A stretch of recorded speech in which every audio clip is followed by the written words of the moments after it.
CSS English Precis and composition paper. Well, this paper has 7 questions. Question number, and each part should be prepared separately. Your approach should be different. Number one, first question is objective synonyms and antonyms. For synonyms and antonyms, number one, there are MCQs which are given, so you'll have to. So you basically must have lexical resource, very good vocabulary. For this, number one, GRE word list, memorize it.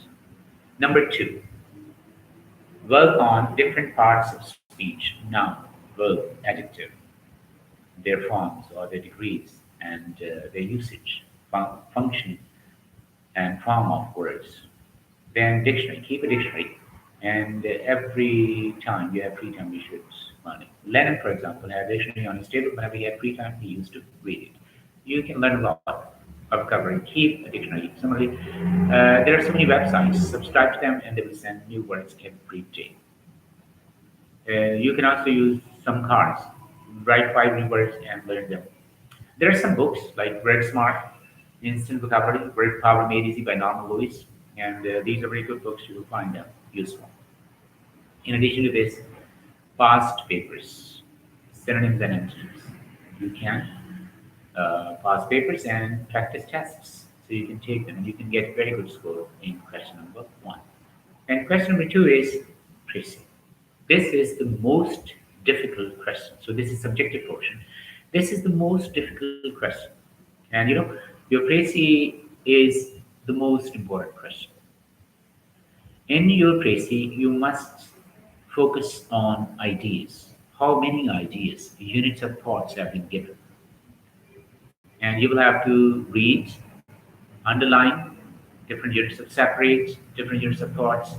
Then you should prepare a rough draft. Right? Find out how many points are there. 1, 2, 3, 4, 5, 6, 7. And write down those points.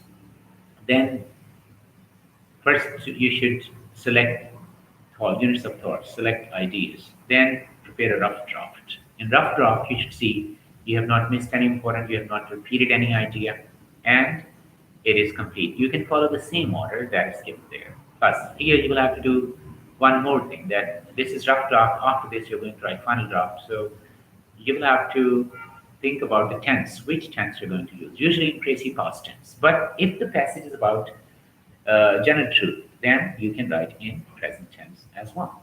For example, you can see Exploring the World of English, Precis section. Here, the writer has given some examples or solved Precis, which you find useful. But Precis is in the, mostly, if it is not general truth or universal truth, then Precis must be in the past tense and third person, not in the first person. One more point. If it is direct and indirect speech, if it is given in direct narration, like in the form of dialogue, you will have to convert it into indirect speech. So in Precis, basically, precision is the key. You will have to condense it to 1/3. If it is 300 words, you will have to decrease it to 100 words, 1/3.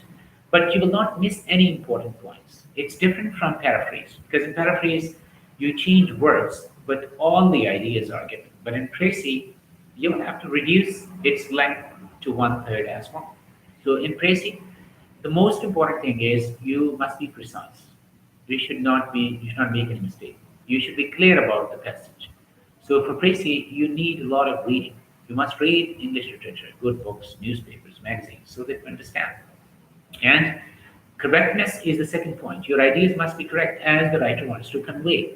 And those ideas should be well linked. They should not be broken pieces. So what you can do, number one, you should, it is the first question of the subjective part. So what you can do, read the passage 3 times. And you can follow the sequence, so that the examiner should not feel that you don't have self-confidence. Be confident, don't panic. And sometimes you may find difficult words. Don't worry about it. See it in the context, contextually. Try to read the lines before it and after it. Try to read the passage 2, 3 times. and try to guess the overall meaning of the word.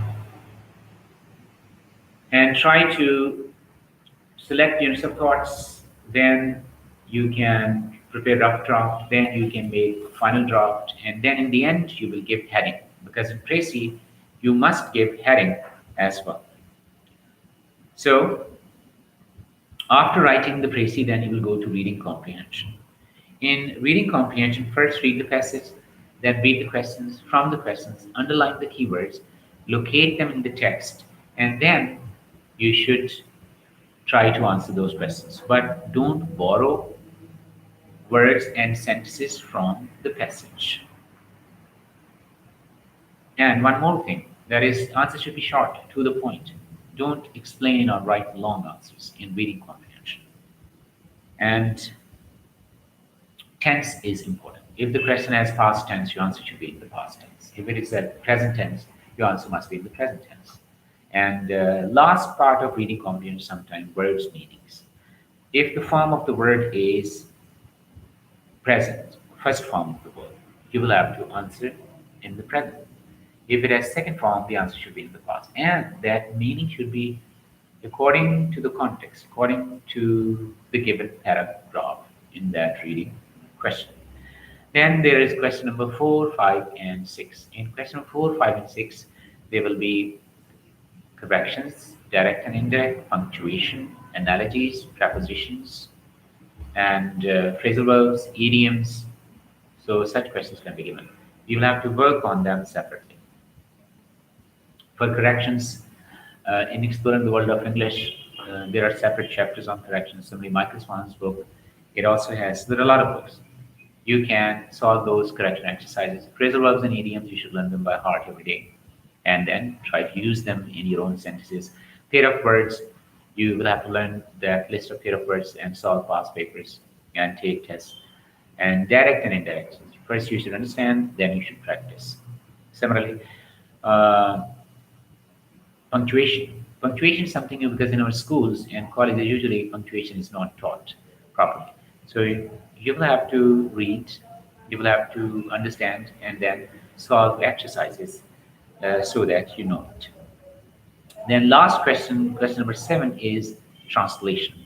For translation, number 1, you should study translation books. There are some very good books. You can study them, different tenses, how they're translated. After that, you can do some proverbs, and you will have to learn them by heart.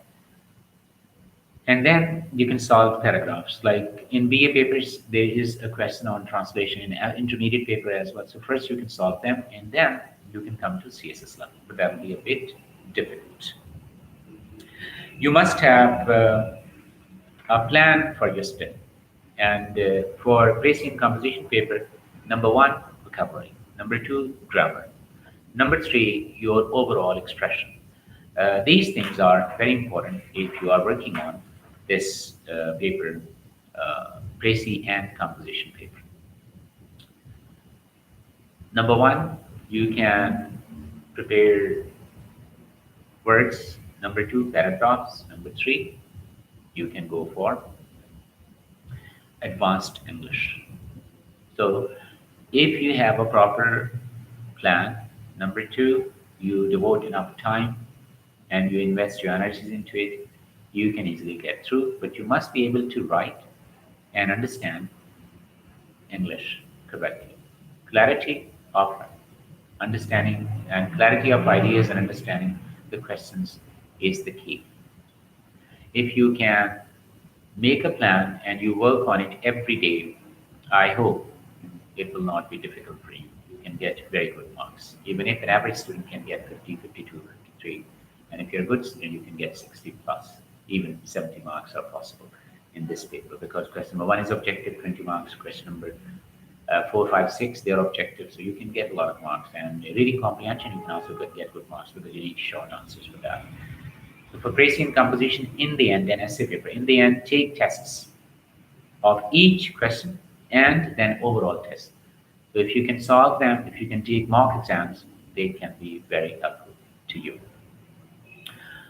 And in Precis and composition paper, there are so many questions. If you work on them every day, vocabulary, grammar, every day, I think working on them consistently on daily basis and try to develop understanding with English language, its usage, lexical resource, and style. That will be very easy for you. Good luck.